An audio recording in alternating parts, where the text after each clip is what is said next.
In this day and age, video games love to champion the concept of choices within their titles. From picking your character's appearance, their playstyle, and ever-minute interactions with NPCs, there are some games that truly try to immerse you into their worlds, almost to the point that your avatar becomes a proper extension of your personality. Yet, as you might expect with this many options, there are going to be moments where it's not going to be as simple as deciding what pair of boots to wear, and is much more layered and complex. Hell, it might even be dangerous, that could destroy relationships with characters or affect the outcome of the game itself. And it's these that we're going to focus on today, because the titles on this list don't just present options that were no-brainers, these were moments that required careful thought or split decisions that truly called into question who you were as a person. So let's all carefully consider if you want to carry on watching this video, then realise it's Jules from WhatCulture.com, so the answer is duh, yes, this guy is the butter to my mind bread, and let's have a look at 8 of the most intense moral choices in video game history. Number 8. Light side or dark side? Star Wars: Knights of the Old Republic. Just about every Star Wars game ever made has had the option to let the player choose between the light or dark side, and in classic series fashion, each side of the Force comes with their own unique powers and morals. But honestly, in the older games, there was rarely ever an actual reason to side with the light side over the dark path, mostly because of the sweet Force abilities that the latter option often rewarded you with. I mean, after all, who wouldn't want the ability to use Force lightning to turn their enemies into a microwave meal? Well, that's where BioWare comes in, arguably the once kings of the Choice Kingdom, and their game Knights of the Old Republic. Here, actual weight was put behind your decision on whether you wanted to be a Sith or a Jedi. Because of its RPG structure, the title imbued this decision with a sense of gravitas and story importance, and as a result, it became one of the most defining parts of the whole title, as choosing to follow either path could cost you allies, party members, and completely change the course of the story. For one of the first times, Knights of the Old Republic gave Star Wars fans a reason to choose the light side over the dark, and it was even entirely possible to deny both and play as a grey Force wielder, making for an even more nuanced experience. Truly, it felt like the galaxy reacted to your choices, and that sense of empowerment was unrivaled at the time. Number 7. Harvesting the Little Sisters. Bioshock. Right, I have to state this clearly that in this list I am going to be talking about experiences and choices that in hindsight are somewhat clearer, and instead focus on what it was like at that very moment to be forced into making these decisions. For example, I know that refusing to harvest the Little Sisters in Bioshock 1 yields the better option further down the line, as their rewards and gifts are better than the straight Adam injection that you get from bleeding the little rascals dry. However, in that moment, when the big daddies are knocking at the door, when the splicers are crawling over your head and turning you into ribbons with their fishhooks, can you deny that you weren't tempted by that rush of extra Adam that could have been used to beef up your bod? Of course you were, because that's how the game cleverly spun expectations. After all, they look just like little girls, but at the time, you're also told that they might just be slaves to the slug residing within them, that they've been conditioned and brainwashed and are possibly beyond rescue. Do you chase that extra hit, or do you make the game harder for yourself? Only you can answer that question, but it was a choice that affected the ending as well. In a neat narrative twist, ultimately your choices mimic the fall of Rapture itself. Will you damn your soul down the route of selfishness like the citizens of the underwater dystopia, or break the city's condemned curse through acts of selflessness? Number 6. Murder the SASQUATCH. Red Dead Redemption.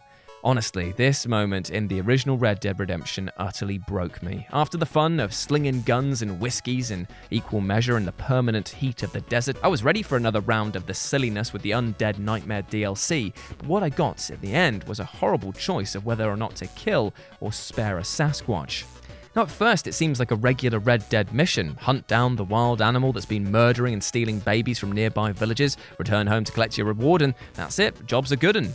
That is, until you've whittled the game's population down to a single remaining Bigfoot. And unlike the other times that you've hunted animals in the game, this final monster actually speaks to you and drops the bombshell that completely recontextualizes the entire mission. You see, the townsfolk who sent you out on this task, and even John Marston himself, completely misunderstood that the Sasquatch diet doesn't include babies, only berries. And the species never possessed a threat to anyone, and yet you've been riding around for the past few hours trying your best to aid in their extinction.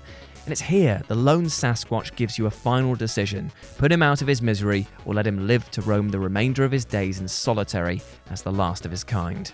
Whatever you choose, it in no way scrubs away the guilt that lingers after finishing this oddly poignant quest. Number 5. Decide Lee's fate, The Walking Dead.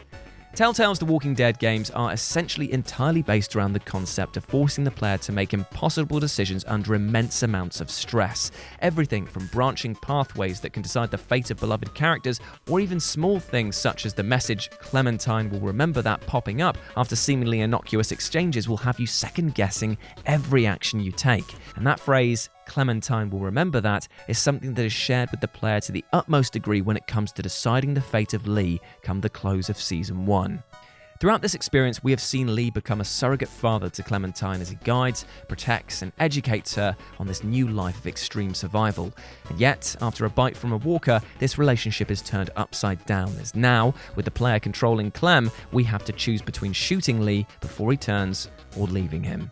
It doesn't affect the title's end, but it does ask the player a tough choice. Is it better to kill somebody in pain rather than watch them turn, or preserve the one aspect of humanity that we have left, the value of life itself? It's a truly arduous choice, and one that is an abuser to your tear ducts, as there will not be a dry eye in the house once this choice has been made. Number 4. Who to kill in the darkest dungeon. If you've had the joy, or that should be sadomasochistic joy, of playing through Darkest Dungeon, you will know that death is everywhere. Like here, or there. I mean, look over there. What's that behind you? A bit of death? Oh, look. Oh, what's that behind the curtain? I see you, death, you bony little scamp. Get off my bloody carpet. You're getting bone dust all over it.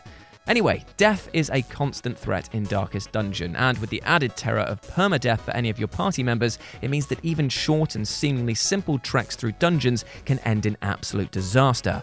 So imagine, if you will, that you've gotten to the end of this game and are approaching the final boss.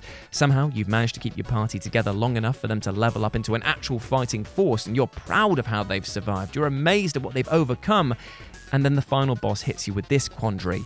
A move that eliminates one of your party members flat out. No honor in death, no goodbye, just wiped from the record in an instant. It is utterly horrifying when you first encounter this moment, as all of your best laid plans are suddenly thrown out of the window, and you watch as your party gets sucked up more than your mum does when she's at these house orgies that she organises. She is an absolute hoover for the gravy, by the way, and also, that is my one per list. So who do you choose? It's unlikely that you've got just 2 goons in your party to throw under the bus, seeing as you've had to get this far, so it is going to be tough. And the worst part is that once you've done the first time, you're not aware that it's going to happen again, so having to cut from an even shallower pool is truly difficult. It's here that you find an answer within yourself as to the question of what you'll be prepared to do in order to get over the finish line. And the results, well, they're not going to be pretty. Number 3, throw a baby into a furnace. The Witcher 3 Wild Hunt. Although Witcher 3 was a game bursting to the brim with moral choices and decisions that can impact the entire state of the world in huge ways, there wasn't a choice more intense or more harrowing than whether or not to throw a baby into a furnace. You see, the mission that you're on tasks you with saving a character who's haunted by a creature that feeds off of the guilt of others who've caused some kind of vile crime in their past. One of the ways to get rid of this beast is to trick it into thinking someone else has caused a devious act that's even worse, so it will feed off of them instead. Now, Big G agrees to trick the beast, allowing his companion to come up with a plan. However, the important catch is that the Witcher himself is not allowed to know what that plan is in order for it to work. Cut to a few hours later when suddenly they come crashing through the door, baby in hand, commanding you to cast the child into the fire. With the boy's father and the city's guard chasing in hot pursuit, you're given just a few seconds to decide whether you trust your companion to throw the baby into the flames or give in and hand the child back to the afflicted father. In these harrowing moments, without anything to go on, what do you do? Well, that, my friends, is up to you.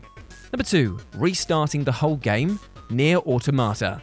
As I've mentioned many times on this channel, there is a lot to love about NIER Automata. The combat is stylish and weighty, the visuals are gorgeous, and I absolutely adore how many genres are stuffed into this one game. From start to finish, you'll find elements of RPGs, hack and slash, top-down shooter, on-rails gun game, and boss rushes, all bubbling together into a thick and hearty soup.